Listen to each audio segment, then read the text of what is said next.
Oban in the west of Scotland snuggles in an inlet close to the Mull of Kintyre.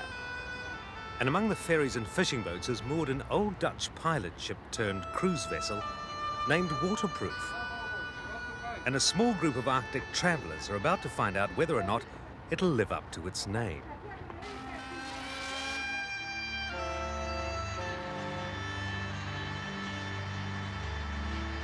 Oban is a departure point for ferries to the Scottish island of Skye, the Hebrides, and many other wonderful and romantic locations. But Waterproof is bound much further north. She will take us to the Faroes Islands, on to Iceland, and then beyond the Arctic Circle to the volcanic island of Jan Meyen. The final destination, however, will be Svalbard or Spitzbergen, just 1,000 kilometres from the North Pole. And a southerner can't get much further away from home than that.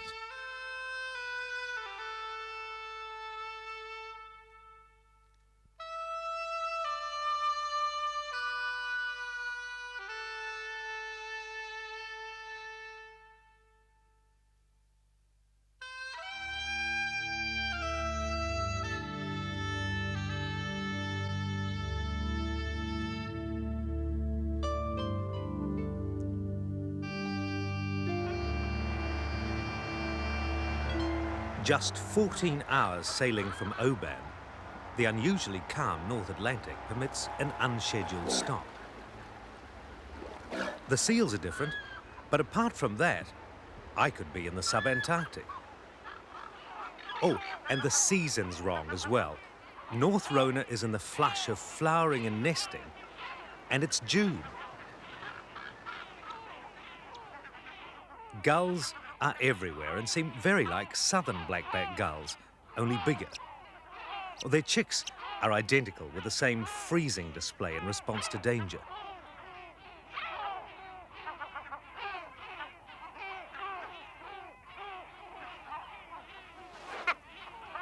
Dive bombing means clear out. The skuas have chicks nearby. They too are familiar. The same species is found in the southern hemisphere. The fulmar is one of the few relatives of the albatross family that lives in the north, and will be the only bird to keep us company throughout the whole voyage. You know, it's so good to see a southern bird up here in the North Atlantic. Fulmars come from the tube noses. It's one of the very few members of the tube nose family up here in the North Atlantic, and they're a southern hemisphere bird. I mean, it's so pleased to see it, I feel like going up and throwing my arms around it, but I won't, because these birds have the very impolite habit of vomiting up vile-smelling fish oil over whoever or whatever comes near them. The sheep on Rona seem not to have seen shears nor shepherds for some time. The farmers are long gone.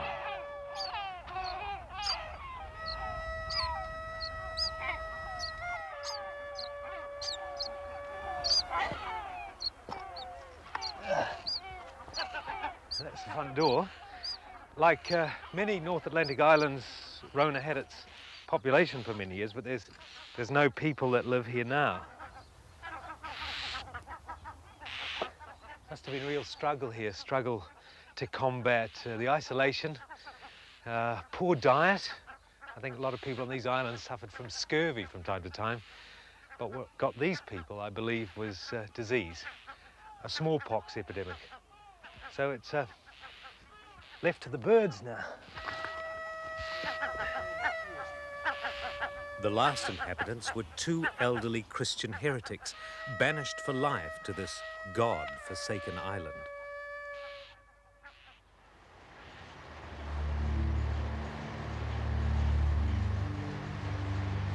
From Rona, a day's sailing north will take us to a larger group of islands.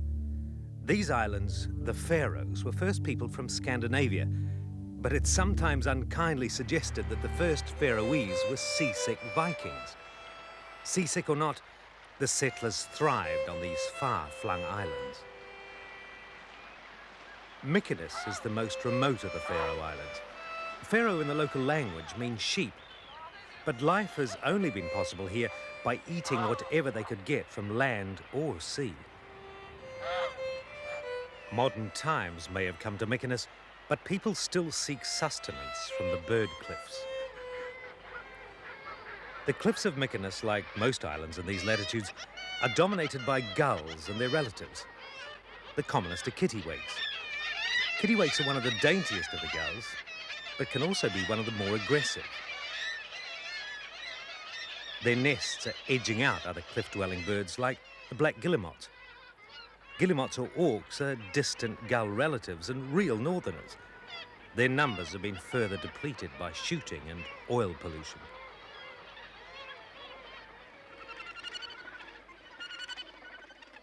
Gannets appear identical to Australasian gannets, but their nest material isn't the usual pile of kelp and grass, but plastic netting and other flotsam of a busy and polluted ocean. All birds have their preferred nesting positions on the cliffs.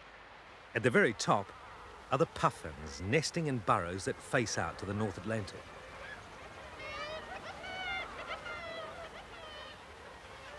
What magnificent little birds, and quite unexpected. I think the gods must have been feeling exceedingly pleased with life when they created these little birds. I mean, they look like, well, like graduates from clown school.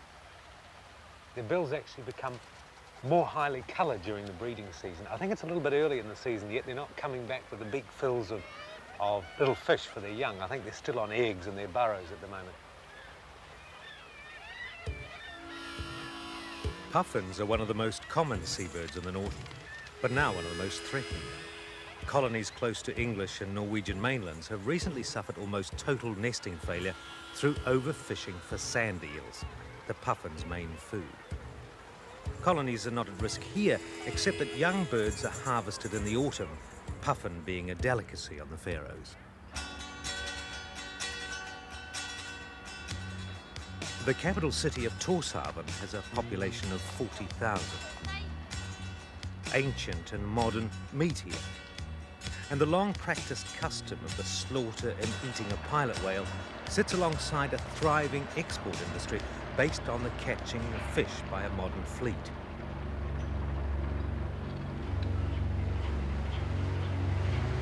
The only whale sightings of the whole trip occur between the Faroes and Iceland.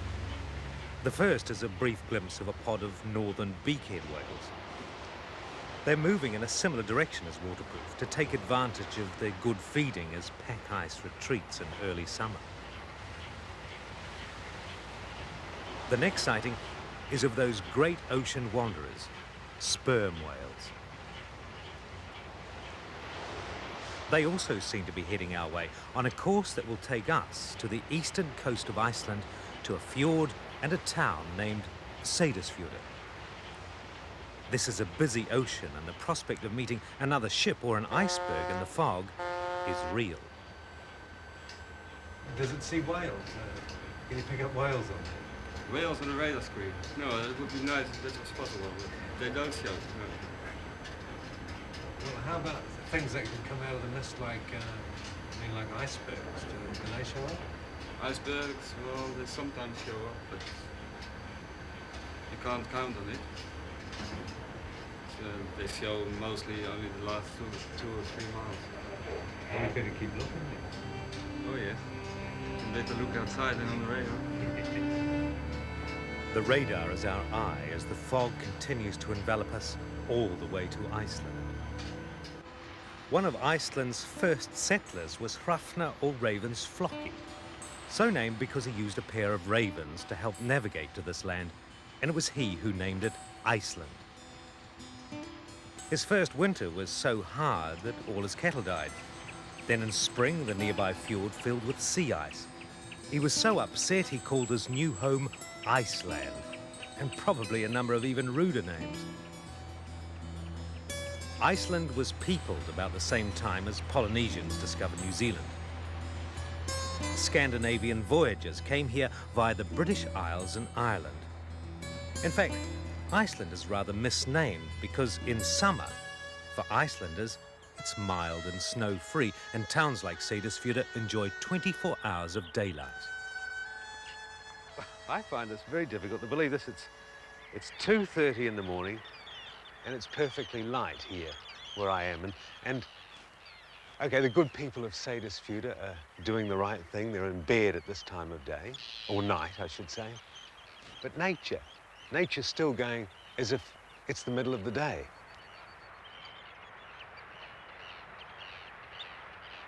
Having travelled 20,000 kilometres around the world from New Zealand to get here, I assumed that I've come the furthest. But the Arctic terns have come even further. These tiny globetrotters bask in more sunlight than any other animal on Earth. They spend the northern winter in the long daylight of Antarctica and are now nesting in the permanent daylight of the far northern summer. Other birds on the river that run through the town are not quite so familiar. Snipe are wading birds with long, sensitive, probing bills. They keenly work the stones on the shore where the fresh water enters the fjord.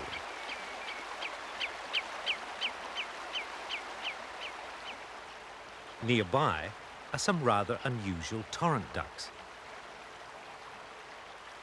The females are fairly plain, but the males in their clown costumes fully deserve the name of harlequin ducks. Scientifically, they're known as Histrionicus histrionicus. They're self-introduced from North America and feed in fast-flowing Icelandic streams.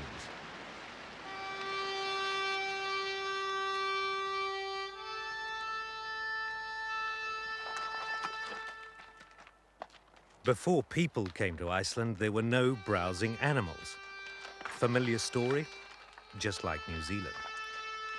One of the animals the first settlers brought with them was the horse, and without the sure-footed, strong yet diminutive ponies, it's unlikely that human habitation would have been possible.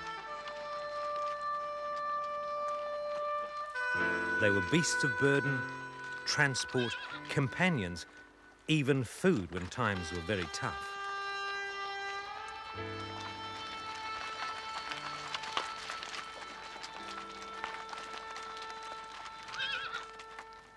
Icelandic ponies have been bred true to the originals that came here 1,100 years ago, for the rewards are great.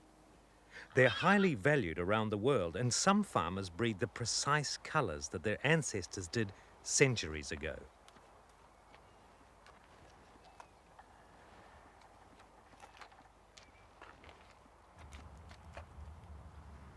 One of the first survival lessons that those first farmers learnt was gathering enough hay in the summer months to feed the animals through the long winter. Iceland's farmers must still heed the same lesson.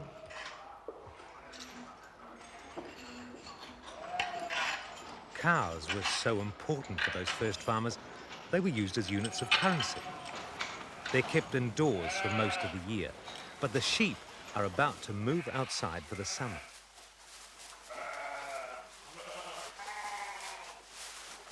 The growing season for grass is about 3 months, and every blade is precious. But the waiting lambs and their mothers won't spend summer down here on the farm. As soon as the snow melts, they'll be taken to the mountains and the sweet alpine pastures, leaving home meadows to grow next winter's hay. This pastoral scene has changed little since Iceland was settled about 1,100 years ago. But change is coming, and through my interpreter, I'm able to ask about a modern crisis that now confronts sheep farmers in eastern Iceland. Hvað hefur komið fyrir kindurnar hérna? Af hverju verið að slátra þeim? Það vegna riðuveiki sem ólæknanlegur sjúkdómur og verið að reyna að útrýma honum með því að fari fram allsherjar niðurskurður á þessu svæði. There has been sickness in the sheep here, and they have to kill all the sheep. All the sheep? All the sheep here in this district here. Because it has been a very, very bad sickness in the sheep. The sickness is one that New Zealand farmers know as scrapie, a sort of multiple sclerosis that's genetically linked. It means that perhaps 250,000 sheep will be slaughtered in the autumn and stock excluded from the region for 3 years. Farmers are urgently looking for alternatives, and one being considered is farm forestry, which has a lot of potential considering the general absence of trees in Iceland. The creation of pasture for sheep and horses has also brought about serious soil erosion problems. To overcome erosion, the most extraordinary measures have been attempted, but one of the more sensible has been tree planting.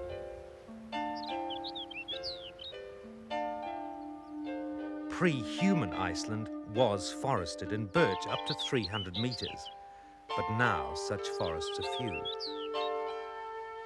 Experiments show, however, that if sheep are fenced out, the birch forest will regenerate in a relatively short time. Other tree species have also been planted. Perhaps the most able colonizer is large, and with time and soil on their side, may qualify as the biggest trees in Iceland.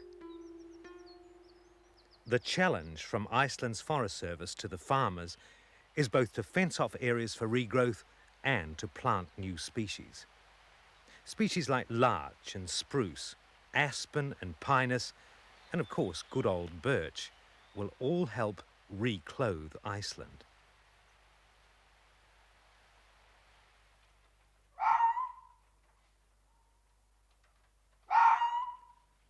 Some farmers are already practicing alternatives to sheep farming.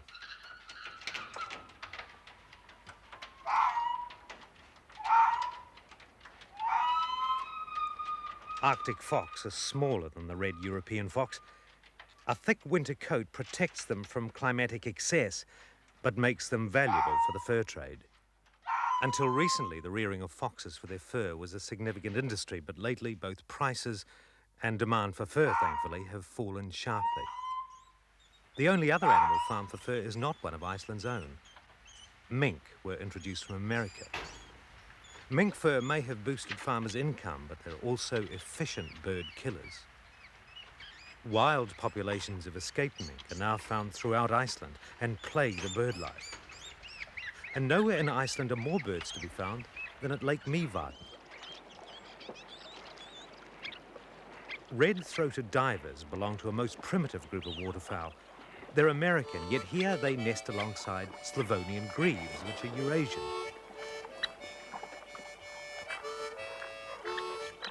Birds come to this lake from Europe or America, the Arctic or the Mediterranean. Nowhere in Europe do so many wetland birds come together.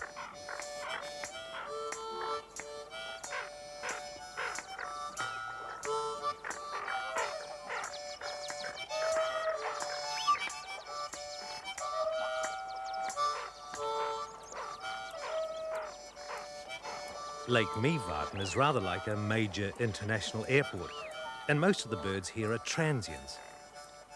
The ptarmigan is one of the few residents here. Part of the attraction is the insect life, but Lake Mývatn is a very shallow lake, and almost everywhere is within diving or dunking depth. But exceptional as Lake Mývatn is as a meeting place for birds, so it is a departure point for continents. The Lake Mývatn area lies astride one of Iceland's most volcanically active areas. Iceland lies in a zone of seafloor spreading, which is pushing America and Europe apart at a speed of a few millimeters a year. This is truly the birthplace of continents.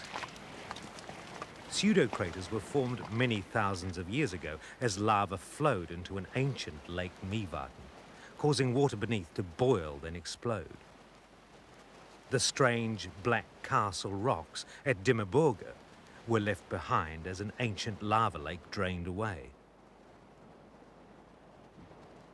It could be the moon. In fact, it was for teams of American astronauts who trained here for the first ever lunar landing.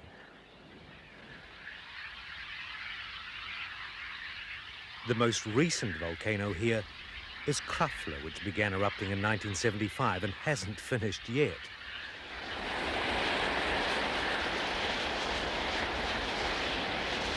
On less active slopes, Icelanders use the volcano's energy by tapping steam from bores sunk to 1,000 meters. The steam is piped across its flanks to the turbines of a geothermal power station. Apart from the electricity, there are some other advantages to living at the birthplace of continents. There's tourism, hot pools for bathing, and the local bread, which is steam-baked underground for 22 hours.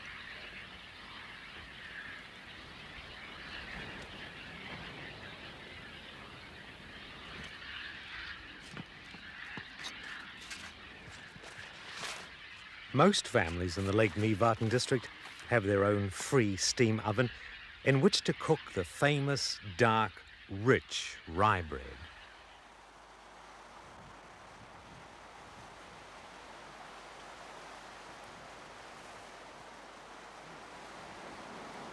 It's absolutely delicious. Rye bread made in a steam oven in the ground here at Lake Mývatn. I mean, this really is the bread of life.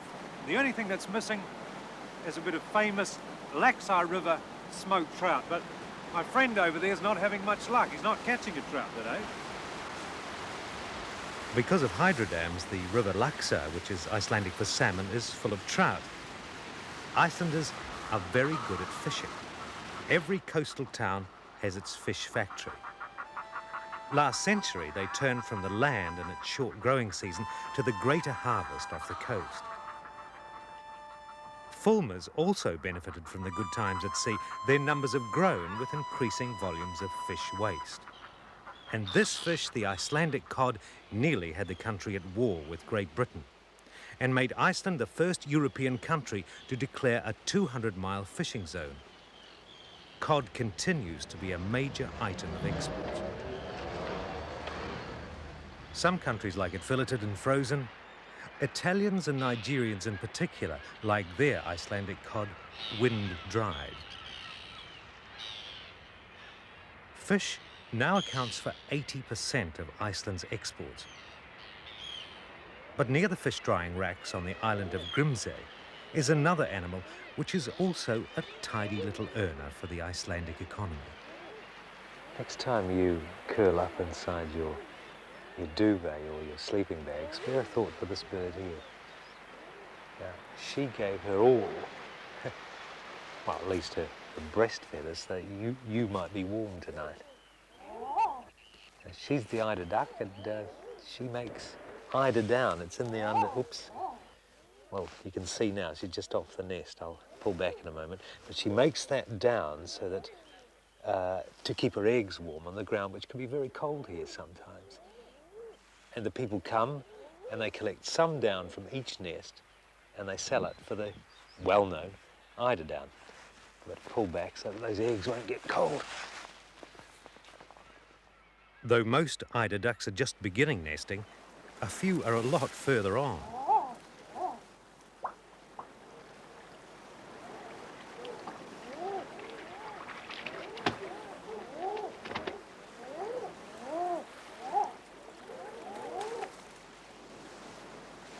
It's the black and white males that utter the soft call. Eiders are sea ducks and one of the many species of seabird that use Grimsey as a nesting platform.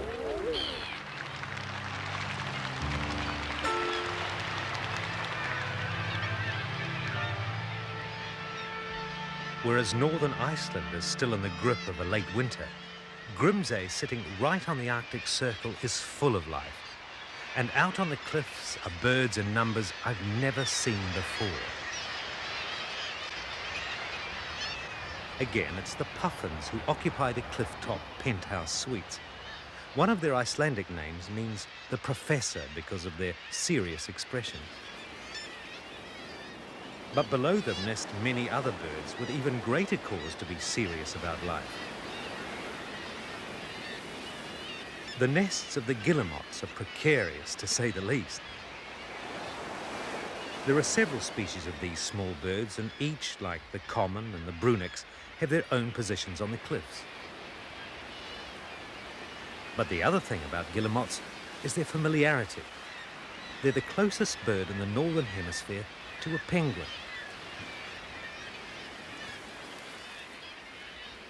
They hunt like penguins by flying underwater. And the way they choose to come ashore, it appears that, like penguins, they've lost the power of flight.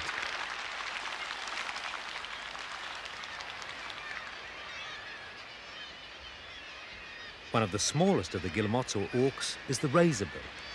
It's a diminutive version of the now extinct great orc, whose size certainly contributed to its demise. But so did the fact that it was flightless and easily hunted by early fishermen and sailors. Sadly, we will never again see the most penguin-like of all the orcs. Grimsey.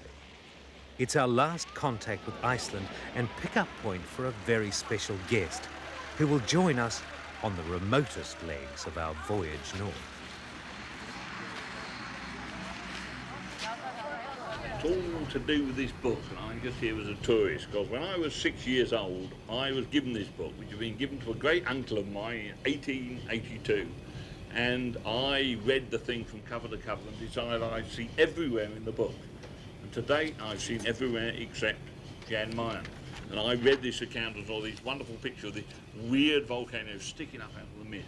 And it's the last thing I have to tick off on this particular world list of sites. So here I am on the boat with all you good people who are going to share this fantastic experience. And if we don't see it, you're only one person to blame, and that's him. David Bellamy's quite right. Thank you. Jan Meyen may well be blanketed in mist if conditions on the voyage to this lone volcano are anything to go by. Jan Meyen is a speck in a notoriously wild ocean. It's 500 kilometers east of Greenland and the same distance north of Iceland. Its weather is legendary, with something like 330 days of fog, 33 days of hurricane, and only 3 of sunshine in a year. Yet against the odds, we strike it well. The fog's clear of the northern side of the island, revealing a wind-blasted volcanic landscape and a fleeting view of Mount Berenberg itself.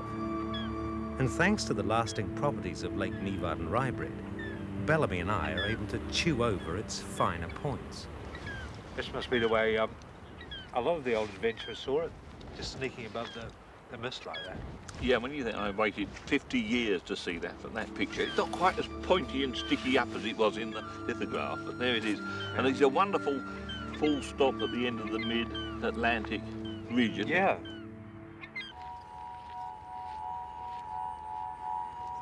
Jan Meyen is named after a 15th century Dutch explorer. Its sovereignty is now Norwegian and is a permanently staffed weather station. Most sensing and recording is now automatic. But in earlier times, it wasn't unheard of for a weatherman to go out to take measurements in bad weather and never return.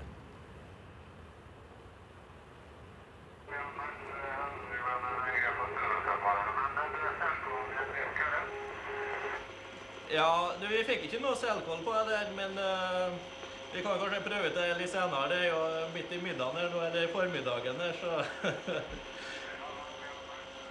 It's essential for a seagoing nation like Norway to have one of the finest weather forecasting services in the world. Jan Meyen is one link in this high latitude chain. And to control the timing, we're using 3 atomic watches. Atomic accuracy synchronizes satellite tracking equipment. This can be a hazardous and desolate place. The base has been shifted several times because of volcanic eruption. There's fog, 6 months of darkness, and frequent earthquakes associated with the volcano. Yet some staff regularly renew their 6-month contracts. Do you get lonely? Miss your home? No, I don't think so. I'm pretty lucky because I have my girlfriend working here. Oh, do you? Yes, she works in the kitchen. Oh, that's why you want to stay here. Yes, and all the people, it seems like to be a whole family. And if there are any problem, we have a meeting every second Friday and talk together, and it seems to function very well, I think.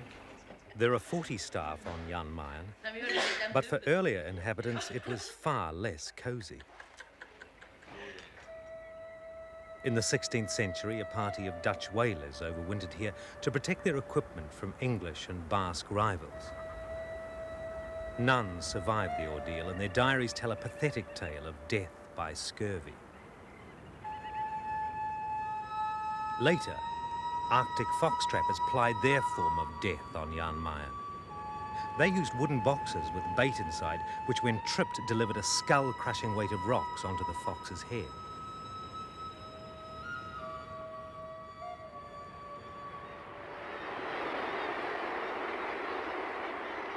Guillemots and kittiwakes nest on Jan Meyen in their hundreds of thousands.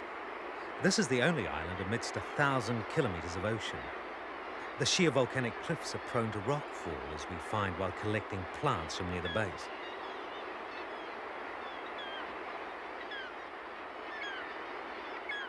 And seeing what has befallen an unlucky kittiwake persuades us that, having put it out of its misery, this is not a place to loiter.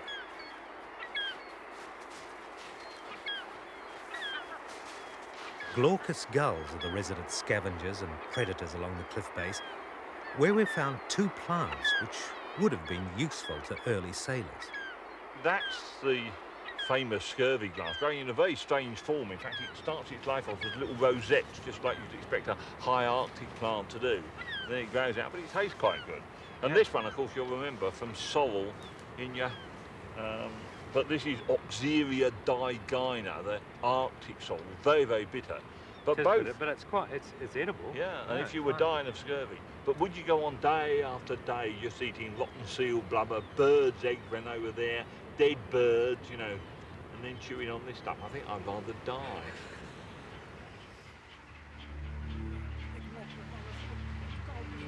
The last contact with Jan Meyen is with the ice-covered flanks of the volcano itself. As Mount Berenberg, the Ice Bear Mountain, shakes off its foggy mantle and rears up majestically. We've been lucky to see so clearly the only volcano in the Arctic, and Dave Bellamy can now finally close his book of world wonders. But our journey is far from over. The weather is holding, but will it give us safe passage to our final and most exciting destination, Svalbard or Spitzbergen, the islands at the top of the world?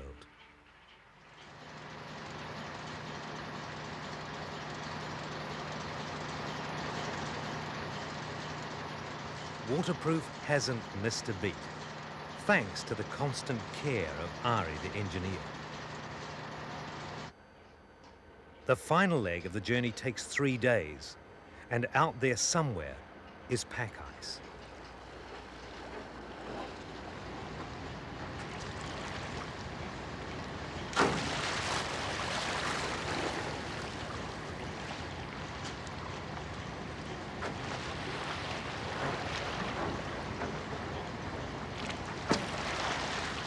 To the Dutch who discovered it, it's known as Spitsbergen, the land of pointed mountains. To the Norwegians who administer it, it is Svalbard, the land of the frozen edge.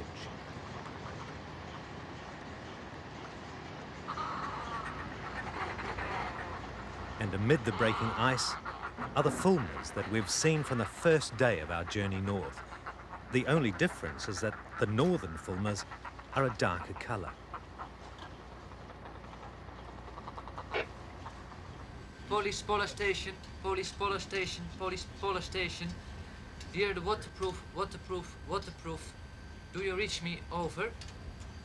Have you boat from coming to the station?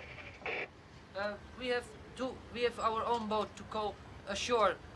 If you like to come 200 aboard, kilometres from Journey's End, the capital Longyearbyen, we visit a research station run by Polish scientists in a spirit of friendly cooperation with several other nations. A great disappointment to me, however, is hearing that the polar bears have all gone north with the pack ice. Now this is Peter with me. How do you say in Polish? Piotr. Piotr, who's head of the Polish research station here. And who is this? This is Bestia. Bestia. Dog Bestia, name Bestia. A well-travelled dog who's gone middle of winter, set off on a trip to Longyearbyen, and came back by courtesy of the governor, I understand. Yes, the by helicopter. the governor helicopter.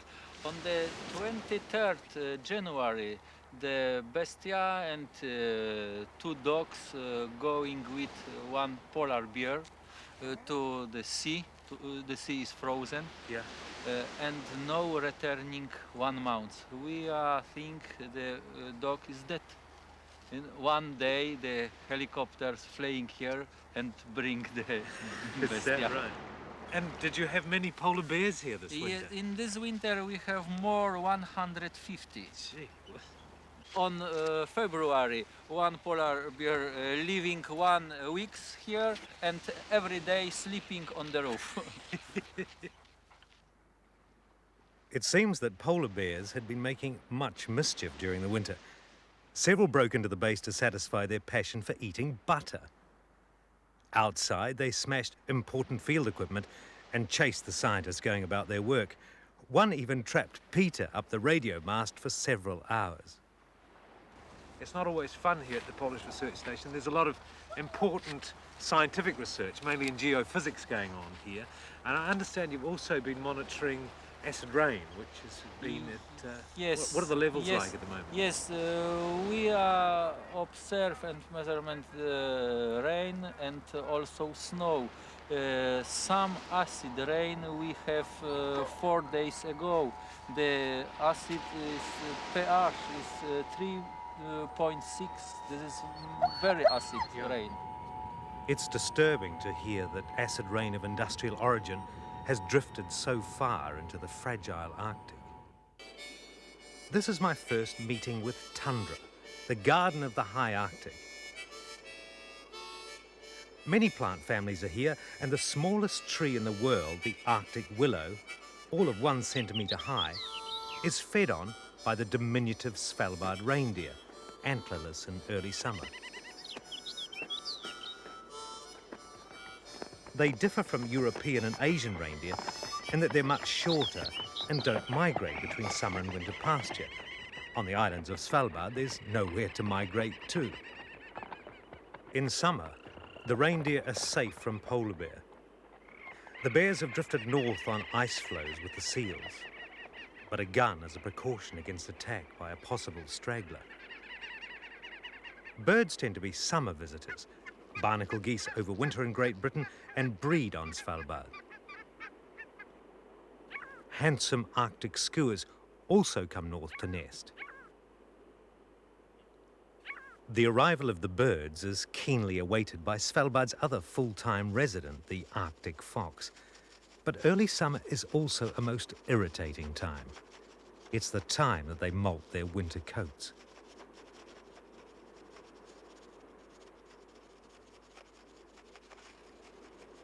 Foxes spend most of their lives following their noses as they vacuum aromas from among the rocks.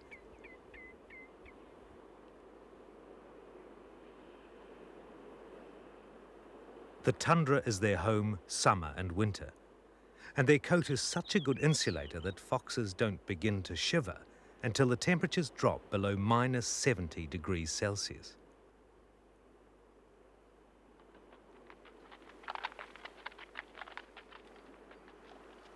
The itchy fox and the dumpy reindeer are almost always on the move, stopping only when overtaken by hunger or old age.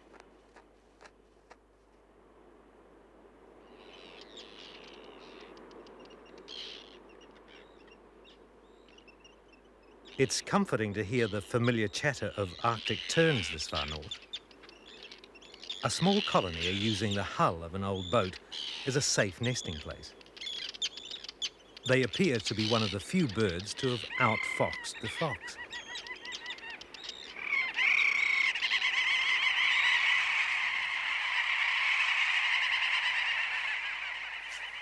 Nowhere is the relationship between land and sea in the high Arctic stronger than with little orcs, the most polar of the orc family.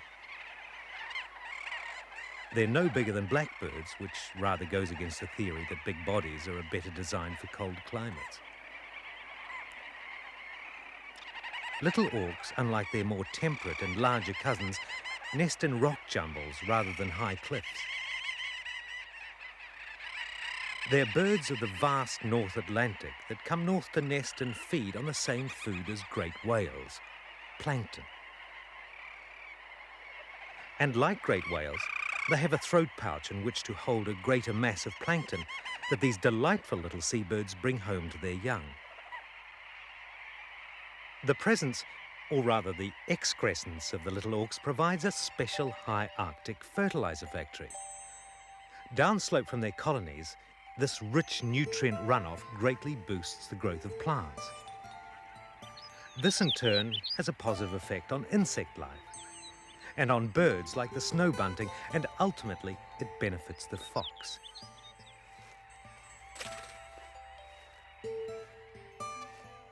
The lush flower, moss and lichen garden is a link in a food chain that begins far out at sea.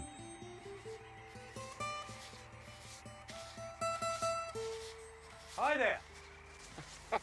Come and look at this piece. The bear facts are recycling in the Arctic. What did that say? It's a polar bear dropping. But look what he's been eating. Quite a small seal, I think. There are the things. And there's a little tiny finger bone. See? Grief, you're right. And there's the claws on the end. But his main meal was butter. And you can still actually read the wrapping. Look, I think that's the best before date in Polish. You must say best before eaten by the polar bear. No, it's true. When I was over at the base, they were telling me that the bears break in the winter, they break into the huts, and their favourite food, the thing they love the most, is pats of butter. That said, it must be true. It's a fantastic case of recycling. I mean, moo cows eating grass way down in Poland, brought up here, polar bear steals it, and there he did a bit of recycling from the seal with eating the little seal, and there it is. Yeah. See, round and round it goes. And I've just seen a great story up there with the little orcs, and down and slope from there, because of their droppings and the nitrogen that comes into the soil, you've got that wonderful growth of plants, of lichens and mosses. And all the beautiful flowers, coming flowers. up earlier than anywhere else. And just down over here, there's even better in the wet stuff. Absolutely natural, no Polish butter. The Arctic is very like the Antarctic. Natural systems are simple, direct, yet vulnerable. Here, Pete, you can see the first cycle of spring in the high Arctic. The snow's melted and the water's running down. And this great mat of jelly-like blue-green algae, very, very primitive plant. And there, see all the bubbles coming out? That tells us they're photosynthesising, making sugar, making oxygen. But also, they are fixing nitrogen from the atmosphere and putting nitrate fertiliser into the water. And down it goes and helps the mosses do just the same, or at least to photosynthesise. And there are all the bubbles. And later, you see, as all the snow melts, that cycle will go on and on, rejuvenating, revitalising the whole life process of the country. It's Midsummer's Day, the longest day when we end our all too short journey to the high Arctic. The company has also been first-rate. Dave Bellamy turns out to be just one of a boatload of Arctic enthusiasts.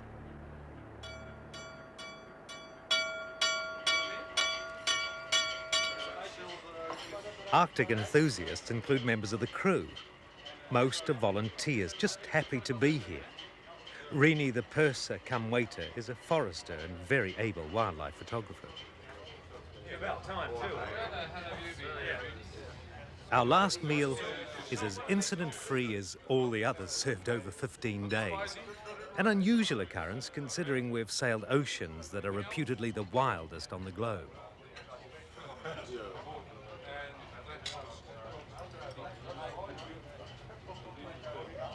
It's hard to imagine that we're now within 1,000 kilometres of the North Pole, further north than Scott Base is south. Yet the fjord is ice-free, as is much of the land.